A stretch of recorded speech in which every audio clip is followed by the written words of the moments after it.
Ակցիայի նպատակը հանրությանը ներկայացնելու, որ Հայաստանում կա կին քաղբանտարկյալ, ում մեղադրանք է առաջադրվել ահաբեկչության նախապատրաստում հոդվածով եւ այդ գործը շինցու գործ է, շինցու մեղադրանք է եւ ես այս ակցիայի միջոցով փորձում եմ հասարակության հանրության ուշադրությունը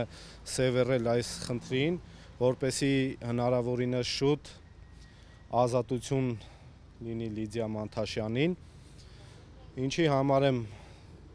իրականացրել այս ակցիան, քանի որ հանրությունը լռում է, հատկապես կանանց իրավունքների պաշտպանության գործով զբաղվող կազմակերպությունները, մարդկանց իրավունքներով զբաղվող կազմակերպությունները լուռ են։ Ես հրավիրում եմ բոլորի ուշադրությունը, մասնավորապես մեր արվեստի բնագավառի, մշակույթի բնագավառի գործիչներին, ինչպես նաև ազգային ժողովի պատգամավորների եւ հատկապես կին պատգամավորներին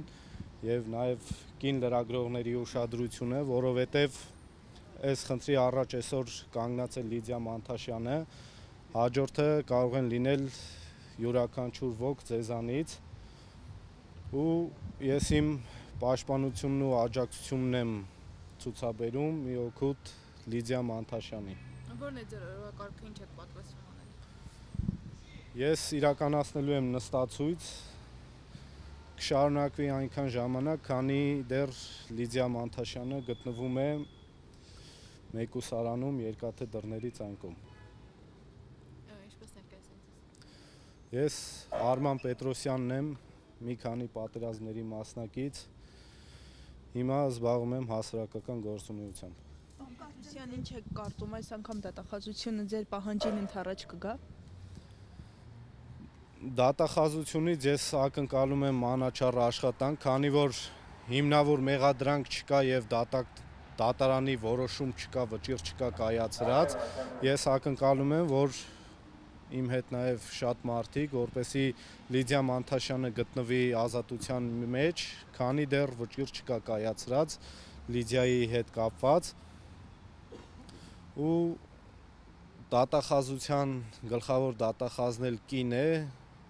ցանկանում եմ հորդորել նրան հաշվի առնել այդ հանգամանքը, իր կին լինելով հանդերձ, որպեսզի ճիշտ հետևություններ անեն այս ամենից։ Նախորդ դատական նիստի ժամանակ, երբ Կարեն Ֆարխոյանը մի քանի միջնորդություն քննեց եւ խափանման միջոցը փոխվեց, Լիդիայի միջնորդությունը մերժվեց եւ նրա խափանման միջոցը չփոխվեց, որից հետո Լիդիան նշեց, որ ինքը ինֆորմացիա է պարունակում պաշտոնյաներից մեկի վերաբերյալ, այդ պատճառով են իրեն այսպես պատժում, ինչ կասեք։ Դե ձեր ասածից արդեն ենթադրություն կարելի է կազմել, որ այս քրեական գործը գնում է քաղաքական հաշվեհարդարի ու եթե մենք պետք է երկրում ճշմարտության մասին շշուկով խոսենք, ուրեմն այս երկիրը գրավել է թշնամու կողմից, ուրիշ տարբերակ չկա։ Մենք ճշմարտության մասին բարձրաձայնելու ենք, չենք լռելու ու այդ քինախնդությունը էլի լինում, երբ որ ինքը բարձրաձայնում է այդ ամեն ինչի մասին, որ ինքը պատրաստ է այդ կալանքը կրելուն, մենք գիտենք, որ Լիդիան կամքով ուժեղ աղջիկ է, բայց չենք ցանկանում ինքը գտնվի քրեակատարողական հիմնարկում։ Իսկ հնարավոր է, որ դատախազությունից հետո ձեր նստացույցը տեղափոխվի այլ գերատեսչության շենքի դիմաց, քանի որ ի սկզբանե նշել էիք, որ արդարադատության նախարարության շենքի դիմաց ելնելու, ինչով պայմանավորվեց, որ վայրը փոփոխեցիք։ Արդարադատության շենքը բոլորին հայտնի էր, դրա համար ենք ասել արդարադատության շենքի մոտ, նպատակը գլխավոր դատախազության շենքն է եղել, արդարադատության նախարարությունը այդ գործի հետ կապ չունի, միայն կալանքն է կրում քրեակատարողական հիմնարկում։ Դատական համակարգից սպասելիքներ ունեք, որ արդար դատաքննություն կիրականացվի եւ այս գործով անցնողները իսկապես արդար քննության կենթարկվեն։ Դե օրեցօր մեր հասարակության հանրության մեջ հավատը դատական համակարգի նկատմամբ մարում է, դատական գործով նաև անցնում եմ ես, կալանավորվել եմ այդ դատական բռնաճնշումների հետևանքով, էլի քաղաքական ենթատեքստից ելնելով, այս դեպքը կարա իրանց անունը բարձրացնելու նախադեպ լինել, որպեսզի բաց թողեն Լիդիա Մանթաշյանին, ինչ որ չափով հասարակության շրջանակներում, լայն շրջանակներում նաև վստահություն կունենան արդեն։ Ինչ մեղադրանք կա ձեր դեմ։ Իմ մեղադրանքը կապված է անցած տարվա 4 գյուղերի Ադրբեջանին հանձնելու հետ կապված նոյեմբերյանի շրջանում անկարգություններ հրահրելուն այդքանն է։ Դուք եւս մի ակցիա եք արել կառավարության շենքի դիմաց, ձեր շքանշանները վերադարձի կառավարությանը, որևէ արձագանք ստացա ձեր ակցիան։ Ումից։ Կառավարությունից ակնկալիք էլ չկար, որպեսզի նրանք արձագանքեին այդ հանգամանքին, քանի որ ես հանձնում եմ ամենաթանկը, ինչը ձեռք էի բերել կյանքում ու այդ արժե համակարգի մեջ իրանք չէին տեղավորվում, ուստի